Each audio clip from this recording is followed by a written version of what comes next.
Hello everyone, welcome to nursing chronicles YouTube channel. आज की इस वीडियो में हम एनएचएम एनआरएचएम एग्जाम के अकॉर्डिंग मल्टीपल चॉइस क्वेश्चन को देखेंगे। सबसे फर्स्ट क्वेश्चन है हमारा, a family planning method of using diaphragm और Dutch cap is called. Diaphragm और डच कैप कौन से फैमिली प्लानिंग मेथड के अंदर यूज में लिए जाते हैं? Option A hormonal method, option B barrier method, option C intrauterine contraceptive device, option D calendar method. Right answer है हमारा यहाँ पर ऑप्शन बी बेरियर मेथड। जो डायफ्राम और डच कैप है वो बेरियर मेथड के टाइप के अंदर आता है। यहाँ पर हम बेरियर मेथड के कुछ टाइप्स देखेंगे, जैसे कि सबसे फर्स्ट है कॉन्डोम, नेक्स्ट फीमेल कॉन्डोम, उसके बाद आएगा डायफ्राम और सर्वाइकल कैप और स्पंज। नेक्स्ट क्वेश्चन है, एनी ब्लीडिंग फ्रॉम और into the genital tract after the period of viability but before the birth of the baby is called. Baby का जो period of viability है उसे cross होने के बाद लेकिन बर्थ ऑफ बेबी से पहले अगर जेनाइटल ट्रैक्ट के अंदर कोई ब्लीडिंग है या वहां से कोई ब्लीडिंग है तो उसे आप क्या कहते हैं? Option A antepartum haemorrhage, option B intrapartum haemorrhage, option C postpartum haemorrhage, option D all of the above. Right answer है हमारा यहाँ पर ऑप्शन ए एंटीपार्टम हेमरेज। सबसे फर्स्ट हमें यहाँ पर एंटीपार्टम का मीनिंग पता होना चाहिए। एंटीपार्टम यानी कि ड्यूरिंग प्रेगनेंसी। एंटीपार्टम हेमरेज हमें प्लेसेंटा प्रीविया या प्लेसेंटा एब्रोप्शियो वाली कंडीशन के अंदर देखने को मिल सकता है।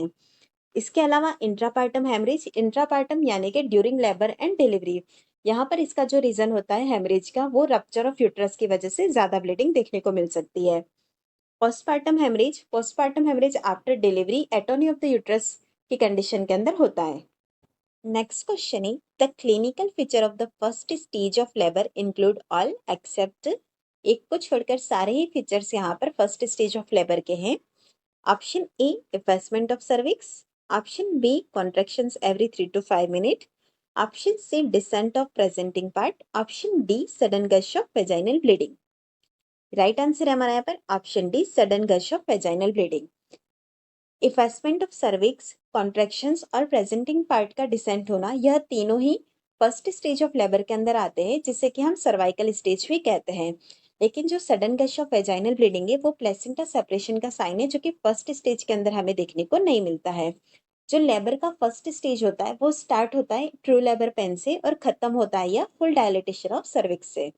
इसके अंदर 3 डिफरेंट टाइप के फेसेस होते हैं। सबसे फर्स्ट है latent phase, second active phase और थर्ड है ट्रांजिशनल फेज। नेक्स्ट क्वेश्चन है, the equipment used to carry small quantities of vaccine for the outreach programme is called. एक इक्विपमेंट है जिससे कि आप स्मॉल क्वांटिटीज ऑफ वैक्सीन को आउटरीच प्रोग्राम के दौरान ट्रांसपोर्ट करने के लिए यूज में ले सकते हैं। Option A walk in freezer, option B walk in cooler, option C vaccine carrier, option D ice line refrigerator. क्योंकि हमें यहाँ पर बोला गया है कि स्मॉल क्वांटिटीज ऑफ वैक्सीन है तो यहाँ पर हमारा राइट आंसर होगा ऑप्शन सी वैक्सीन कैरियर। इसके अलावा walk in freezer, walk in cooler, यह सारे ही ऑप्शंस जो दिए गए वो कोल्ड चेन मेंटेनेंस के लिए इंपॉर्टेंट इक्विपमेंट्स हैं। वैक्सीन कैरियर जो होता है वो एक इंपॉर्टेंट टूल है डिस्ट्रीब्यूशन और डिलीवरी ऑफ वैक्सीन का, क्योंकि वैक्सीन जो होते हैं वो सेंसिटिव प्रोडक्ट है जिन्हें की स्ट्रिक्टली टेम्परेचर कंट्रोल की रिक्वायरमेंट होती है। अदरवाइज उनका क्वालिटी और एफिकेसी जो होता है वो मेंटेन नहीं होता है और उसका इफेक्टिवनेस देखने को नहीं मिलेगा। आप यहाँ इस इमेज में देख रहे हैं, यह एक वैक्सीन कैरियर का इमेज है। नेक्स्ट क्वेश्चन है, in children with diarrhoea the main aim of ORS therapy is to. Diarrhoea वाले चिल्ड्रन के अंदर ओआरएस थेरेपी एडमिनिस्टर करने का मेन रीजन क्या है? Option A prevent dehydration, option B reduce mortality, option C to correct water and electrolyte deficit, option D all of the above. Correct answer है हमारे यहाँ पर option D all of the above. Children के अंदर हम ORS therapy अगर देते हैं तो उसका जो मेन एम होता है उससे हम डिहाइड्रेशन को प्रिवेंट कर सकते हैं, मॉर्टेलिटी कम कर सकते हैं, इसी के साथ ही वाटर डेफिशिट और इलेक्ट्रोलाइट डेफिशिट जो है उसे भी करेक्ट किया जा सकता है। अगर बात करते हैं हम ओआरएस ऑरल रिहाइड्रेशन सॉल्ट जो होता है उसके कंपोजिशन की, तो उसके अंदर होता है sodium chloride, potassium chloride, trisodium citrate और glucose एनहाइड्रोस। Next question is, a type of fracture in which one fragment of the bone goes into another is called।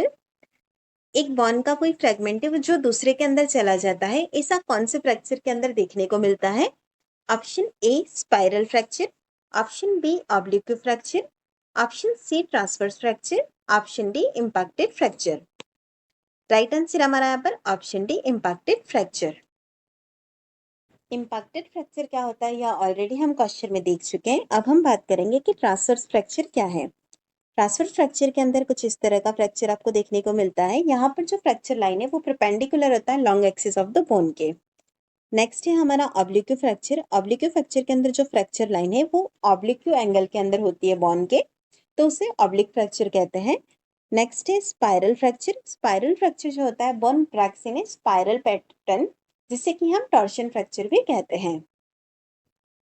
Next question है patient fall due to improper application of the restaurant in the ICU is an act of. Patient जो है वो गिर जाता है क्योंकि जो restaurant थे आईसीयू के अंदर उसे इम्प्रॉपरली अप्लाई किया गया था। तो यह कौन सा एक्ट है? Option A assault, option B battery, option C fraud, option D negligence. Right answer है हमारा यहाँ पर ऑप्शन डी नेग्लिजेंस। यहाँ पर जो है वो रेस्टोरेंट का एप्लीकेशन इम्प्रॉपर था, जो कि एक अनइंटेंशनली किया गया था। तो यह जो है एग्जाम्पल आएगा हमारा नेग्लिजेंस के अंदर। नेक्स्ट क्वेश्चन है a patient is diagnosed to have insomnia. The term insomnia means. Insomnia का मतलब क्या है? सिंपली यह पूछा गया है, बहुत ही इजी क्वेश्चन है। Option A inability to think, option B inability to eat, option C inability to move, option D inability to sleep. Right answer है हमारा यहाँ पर option D inability to sleep. Next question है the drug administered to promote uterine contractions are.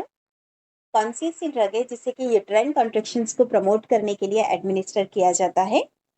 Option A oxytocin, option B ergometrine, option C misoprostol, option D Duvadilan. Right answer है हमारा यहाँ पर option A oxytocin. Oxytocin जिसे कि हम Pitocin भी कहते हैं, बट अगर किसी रीजन से ऑक्सीटोसिन ओवरडोज एडमिनिस्टर कर दिया है तो यह जो होगा वो हाइपर स्टिमुलेट करेगा यूट्रस को और यूट्रस रप्चर भी हो सकता है। नेक्स्ट क्वेश्चन है hypoxia may be caused by all the following factors except. नीचे 4 ऑप्शन दिए गए, उसमें से सारे फैक्टर्स में हाइपोक्सिया होता है सिवाय एक के।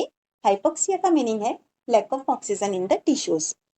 ऑप्शंस हम देखेंगे तो ऑप्शन ए है हमारा decreased hemoglobin, option B increased hemoglobin, option C decrease in blood supply to an area, option D all of the above. Right answer है हमारा यहाँ पर option B increased hemoglobin. Increased hemoglobin की condition के अंदर हमें हाइपोक्सिया देखने को नहीं मिलता है।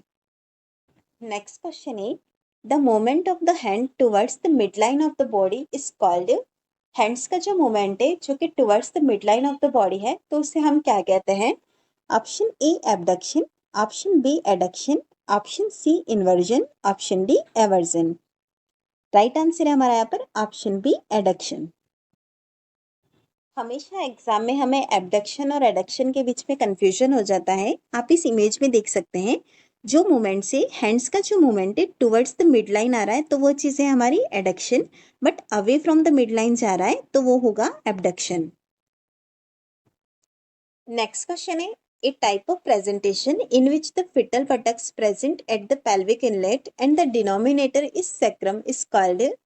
ऐसा कौन सा प्रेजेंटेशन है जिसके अंदर के पिटल के बटक्स जो है वो पेल्विक इनलेट के अंदर प्रेजेंट है और डिनोमिनेटर जो है वो सेक्रम है, तो वह कौन सा प्रेजेंटेशन कहलाता है? Option A vertex presentation, option B breech presentation, option C shoulder presentation, option D none of the above. Right answer है हमारा यहाँ पर option B breech presentation. Breech presentation के अंदर जो होता है बटक्स जो होते हैं पेल्विक इनलेट के अंदर पहले प्रेजेंट होते हैं और डिनोमिनेटर इसका सेक्रम होता है। अब हम देखेंगे कि कौन सी प्रेजेंटेशन के अंदर कौन सा डिनोमिनेटर होता है। वर्टेक्स प्रेजेंटेशन इसके अंदर एटीट्यूड फ्लेक्स्ड होता है, डिनोमिनेटर ऑक्सीपुट होता है। ब्रो प्रेजेंटेशन इसके अंदर डिफ्लेक्स्ड होता है और डिनोमिनेटर फ्रंटल है। Facial presentation mentum denominator, bridge के अंदर सेक्रम होता है। शोल्डर प्रेजेंटेशन के अंदर एक्रोमियन या फिर स्कैपुला डिनोमिनेटर होता है। नेक्स्ट क्वेश्चन है according to the triad system green colour code using for which type of cases. Triad system जो होता है उसके अंदर ग्रीन कलर कोड को कौन से टाइप के केसेस के लिए यूज में लिया जाता है? Option A emergent cases, option B urgent cases, option C non urgent cases, option D expected to diet patients. Right answer है हमारा यहाँ पर option C non urgent cases. Red colour जो होता है उसे हम यूज में लेते हैं इमरजेंट केसेस के लिए, जो कि हमारी फर्स्ट प्रायोरिटी होती है। इसके बाद येलो कलर जो होता है उसे अर्जेंट केसेस के लिए लेते हैं, जो कि सेकंड प्रायोरिटी में आता है। ग्रीन कलर जिसके अंदर नॉन अर्जेंट केसेस होते हैं, और ब्लैक कलर जो होता है उसे यूज में लिया जाता है एक्सपेक्टेड टू डाई और अनेबल टू सर्वाइव वाले पेशेंट्स के अंदर।